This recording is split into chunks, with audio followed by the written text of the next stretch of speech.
mga kaibon, maraming salamat po. Welcome back sa YouTube channel natin mga kaibon. Kumusta po kayong lahat? Sa video na to mga kaibon, magbibigay po ako sa inyo ng konting kaalaman at konting idea. Pag-usapan po natin mga kaibon, itong baliling na nakukuha ng mga alaga natin para po magkaroon po kayo ng idea kung paano maiwasan at kung sakali man na magkaroon ang mga alaga natin, paano sila gagamutin. Meron po tayo dito na alaga na nagkaroon po ng baliling. Ngayon ginawan ko po ng content para naman po ma-share ko po sa inyo mga kaibon. Kung mapapansin nyo po dyan sa video, meron tayong green pastel opaline, naka-split po yan sa ino. Kung mapapansin nyo po yung ulo niya talagang naiikot niya po mga kaibon. Kung mapapansin nyo naman na pwedeng iikot sa likod, ibabalik sa harap, so ganyan po ang ibon na merong baliling. So yan po, tingnan nyo mabuti para po meron kayong idea. Mga kaibon, itong baliling, hindi ko naman masasabi na sakit ito ng mga ibon. Ito kasing baliling mga kaibon, nakukuha kasi nila yan sa kakulangan sa bitamina.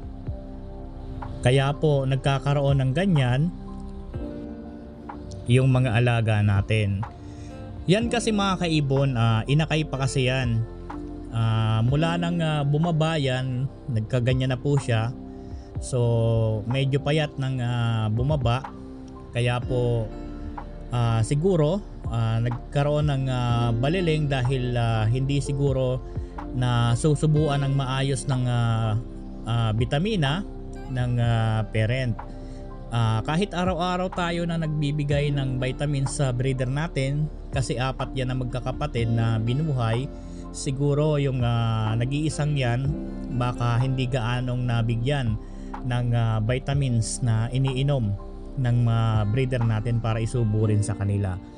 So itong mga baliling mga kaibon, hindi ko naman masasabi na sakit yan dahil hindi naman po yan nakakahawa. Huwag po kayong mag-alala, hindi po yan nakakahawa ang ganyang klase na tinatawag na baliling sa mga alaga natin. Hindi po siya nakakahawa, kaya po pwede po natin ihalo yung merong baliling doon sa mga ibang ibon dahil hindi naman siya nakakahawa. Kaya wala pong problema. Dati nangangamba rin ako noon ng first time ko magkaganito na akala ko yung ibon na nagkakaroon ng baliling namamatay.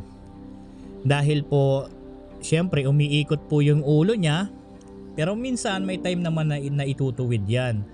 Kaso talagang panay po ang ikot ng ulo po niyan. Nung nagkaroon po ako ng ganyan, akala ko hindi po makakakain yung ibon dahil nga po yung ulo umiikot. Pero inobserbahan ko yung alaga ko noon na merong may baliling, so nakakakain naman. So ngayon itong meron nating baliling na green pastel na yan, so far nakakakain naman, kaya po wala namang problema.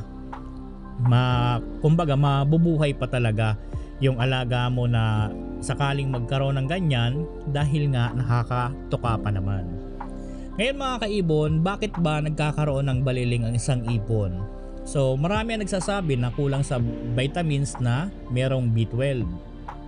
At ang tanging gamot lang din mga kaibon sa ganitong klase ng baliling ng mga alaga natin is vitamins din na merong B12, or kaya i-direct mo yung B12 na pwedeng ipainom sa kanya para gumaling. So syempre kinakailangan talaga dapat ng mga alaga natin yung vitamins ng mga ibon. Mas maganda kung halimbawa 5 times or 6 times a week mapainom talaga natin ng straight vitamins para po hindi magkaroon ng ganito. At ang importanteng vitamins na kinakailangan talaga ng mga alaga natin mga kaibon, dapat yung vitamins na merong B12, dahil kaya nagkakaroon ng baliling ang isang ibon dahil kulang sa B12. Kaya dapat daily ang mapainom natin na vitamins yung meron pong B12.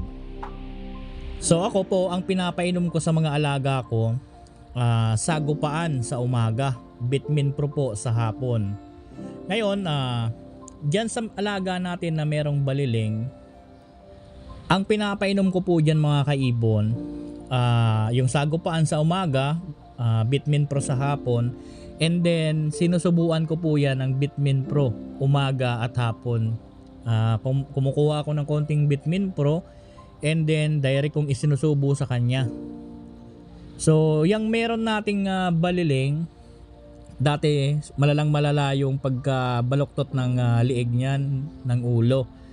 Ngayon pa-recover na po, naitutuwid na at matagal na niyang naitutuwid at minsan nakikita ko na lang na parang umiikot ng konti yung ulo at naibabalik na uli sa tuwid. Di kagaya ng dati kung sa likod nakaikot hanggang sa likod matagal. Kaya naawa po ako dyan sa alaga natin. So far, kahit papano nakaka-recover na rin. So doon sa mga kaibon natin, ito po ang mabibigay kong tips sa inyo. Kaya dapat araw-araw nagbibigay tayo ng vitamins. Dapat ang vitamins na meron na ibibigay natin sa kanila, dapat yung may B12. Tapos magbigay din po tayo ng gulay sa mga alaga natin. Napaka-importante talaga ng ganitong routine mga kaibon, para po hindi magkaroon ng baliling yung mga alaga po natin. Kasi alam ko naman na makaka-recover yung ibon, pero hindi po yan mabilis. Talagang dumadaan din ang proseso. So yun nga, kahit na makaka-recover, ang iniisip ko parang nakakaawa kasi yung ibon. So syempre parang kapabayaan din natin yan, na parang nakokonsensya rin po ako. Syempre parang naging kapabayaan din natin dahil yun nga, nung meron sigurong inakay yung binubuhay ito ng breeder, masyadong kumbaga parang malabnaw masyado yung nabibigay kong vitamins. Hindi ko tinapangan yung pagbigay. So lesson learned na rin yon mga kaibon. Yung saktong tapang lang sana okay na yon, pero yung saktong labnaw naman talagang hindi okay. So mga kaibon, yun ang dapat lang nating gawin. Magbigay tayo ng vitamins araw-araw na merong B12 at magbigay tayo ng gulay para hindi magkaroon ng baliling yung mga alaga natin. At doon naman sa mga kaibon natin na nakakaranas na merong baliling yung mga alaga nila, ganun lang po ang gagawin po ninyo. Magbigay kayo ng sagupaan sa umaga, tapangan nyo po. Mas maganda kung maihiwalay nyo siya, kung wala pong kung meron kayong mapaglalagyan na kumbaga na siya lang mag-isa ron. Ako kasi mga kaibon, wala tayong available na cage, kaya naisasama ko na lang sa mga kapatid niya itong alaga natin, para po mabigay nyo ng vitamins na medyo matapang. So yung saktong tapang lang din. Tapos sagupaan sa umaga, pagkahapon Vitamin Pro.